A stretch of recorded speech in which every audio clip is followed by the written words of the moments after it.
Blessy sir കണ്ട ക്യാരക്ടറിന് തിരിച്ചു കൊടുക്കാൻ പറ്റിയതാണ്. അങ്ങനെയാണ് ബ്ലസി സാറ് എന്നോട് പറഞ്ഞത്. ഇതിന്റെ ഒരു പാക്കപ്പിന്റെ ഒരു സമയം ഉണ്ടായിരുന്നു. അതായത് എന്റെ സീനൊക്കെ കഴിഞ്ഞിട്ട് ഒരു പാക്കപ്പിന്റെ ഒരു മൊമെന്റ് ഉണ്ടായിരുന്നു. ഇവരെന്നെ പ്രാങ്ക് ചെയ്തു എല്ലാവരും കൂടി.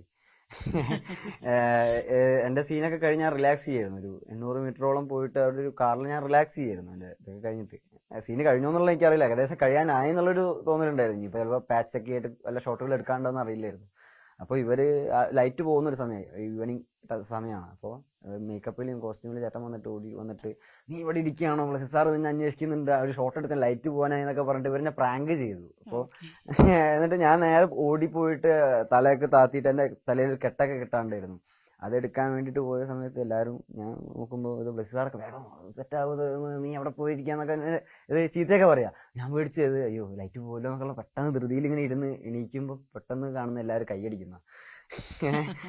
അപ്പൊ എല്ലാവരും കൈയടിച്ച് എന്നെ നോക്കി ഇങ്ങനെ ചിരിക്കുന്ന കാണുന്നത്. അപ്പോൾ അന്ന് ബ്ലസി സാറ് കെട്ടിപ്പിടിച്ചിട്ട് ഒരു കാര്യം വളരെ നന്നായി വളരെ നന്നായിട്ട് ചെയ്തു, അതാണ് നീ തന്നെയാണ് നീ ഇതിന് പറ്റിയത് എന്നൊക്കെ പറഞ്ഞിട്ട് എന്നെ കെട്ടിപ്പിടിച്ചിട്ടൊരു സംഭവമൊക്കെ ചെയ്തു. രാജുവേട്ടന് വന്ന് കെട്ടിപ്പിടിച്ചിട്ട് ചെലവ് ചെയ്യണം, ഇത് ഇന്ന് രാത്രി ചെലവുണ്ട് കേട്ടോ എന്നൊക്കെ പറഞ്ഞിട്ട് രാജുവേട്ടന് വന്ന് കെട്ടിപ്പിടിച്ചിട്ട് ബാക്കി എല്ലാവരും ക്രൂലെല്ലാവരും ഹഗ് കിട്ടുന്ന ഒരു സന്തോഷം അതെല്ലാം ഉണ്ട്. അല്ലേ? അണ്ടർസ്റ്റുഡ് ആണ്.